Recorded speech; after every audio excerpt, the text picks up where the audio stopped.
Inilahan sa 12th Q Cinema International Film Festival ang docu-film ng GMA Pictures at GMA Public Affairs na Lost sa Bungeros. Dumating ang ilang opisyal ng GMA Network sa pangunguna ni GMA Public Affairs First Vice President at GMA Pictures Executive Vice President Nessa Valdelion, Kapuso host Jessica Soho at GMA Integrated News Reporters. Inisip namin gumawa ng documentary nito para yung paghanap nila ng hustisya at mapalabas siya at hindi lang mabaon sa limot. Sabi nga ng mga producers nito, walang makapipigil sa katotohanan. Kasi kailangang isiwalat ang katotohanan. Hindi na namin makita. Ipinakikita sa Lost sa Bungeros ang paggulong ng kanilang kaso at ang paghahanap at pangungulila ng mga kaanak ng mahigit 30 nawawala sa loob ng 3 taon. Ang ilan sa mga kaanak dumalo rin sa screening.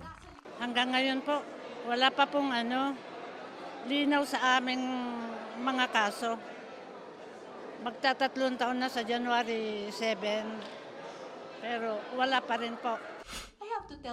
Matapos ang screening, pinangunahan ni Cara David ang talkback sa mga bumuo ng docu-film at mga kaanak ng Lost sa Bungeros.